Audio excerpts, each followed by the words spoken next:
Tomás, cuéntanos de cómo al final de cuentas lograste que todo lo que el maestro Granados Chapa investigó, publicó y quería que se convirtiera en libro, finalmente sucedió, pues ya contigo cerrando esa tarea.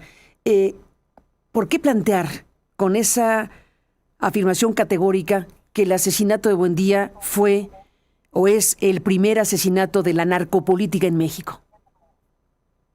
Lo primero que conviene recordar es que mi padre, cuando murió, digamos, murió trabajando, ¿no? Eso creo que lo Sí. recordamos todos. Su columna final de unos días previos a su fallecimiento, pues dan cuenta de ese compromiso, digamos, con su oficio. Entonces, mientras estaba en esa época final muy dolorosa, estuvo trabajando en este libro, una biografía en principio, y más que una biografía, una denuncia periodística del asesinato de Buendía, y no lo terminó, pero había avanzado todo, conceptualmente tenía el índice, había escrito muchos capítulos, y yo creo que tenía como una cuenta pendiente, ¿no? Buendía era su maestro fuera del aula, es decir, era un ejemplo a seguir como columnista, y era un colega asesinado, entonces creo que tenía doble compromiso personal y profesional con ese acontecimiento.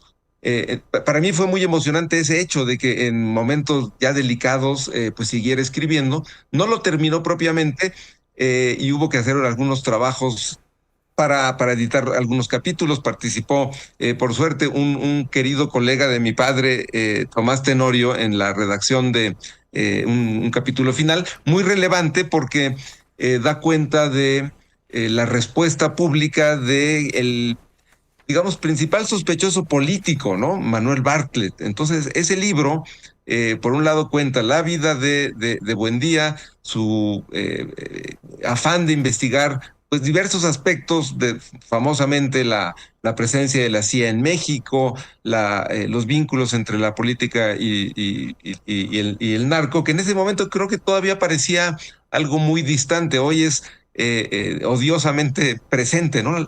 Este vínculo. Entonces, la tesis central, pues, del libro es que hay, si no orden desde lo más alto del gobierno, sí una connivencia aterradora para la ejecución y la resolución del crimen, ¿no? Pues creo que le dolía mucho en lo personal y en lo profesional ese vínculo entre la política y el narco. Ni más ni menos, Tomás Granados y Juan Bautista. Pues recordar a Buendía es muy importante siempre, el legado del maestro Manuel Buendía es muy importante, siempre para México, pero en tiempos como los que nos toca vivir, déjenme conectar la historia con lo que nos toca vivir ahora, que estamos con la CIA en México, con la DEA en México, con grandes temas de esta naturaleza. ¿Qué decir, Juan, delegado de Buendía, cuando hablamos de estos asuntos hoy que estamos en la confrontación política que cruza por estos temas?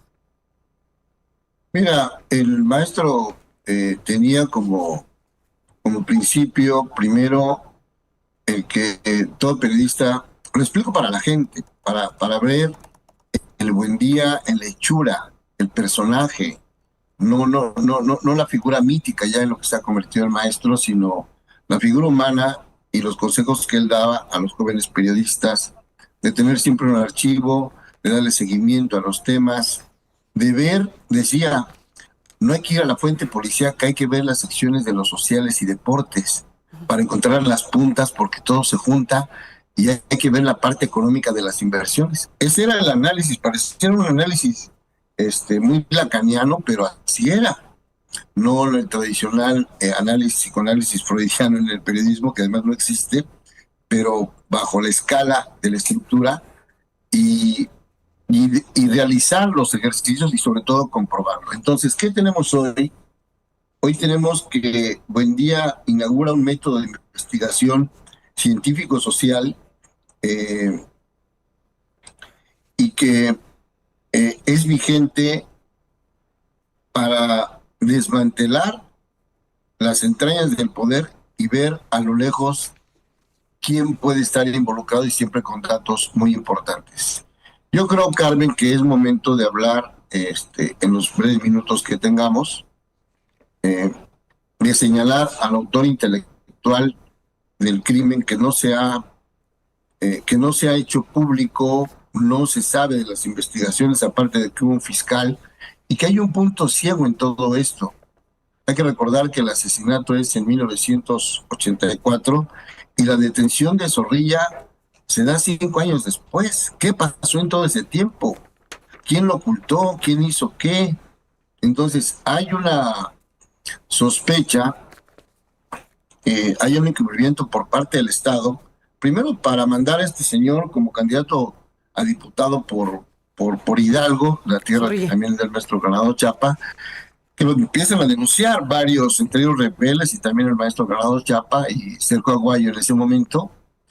Y después este hombre huye a España y ya regresa, pero no es que la justicia cuando ya entra a Salinas se haya aplicado sola, no.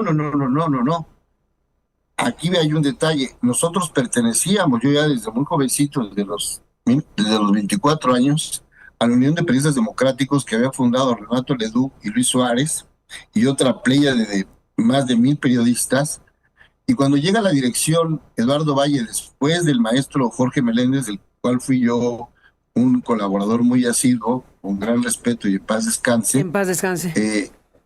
Ganamos las elecciones porque Jorge nos apoya, y Joel Ortega Juárez, y Eduardo Musacchio, y Carlos Monsiváis, y una generación muy importante nos apoyan para llegar a la dirección.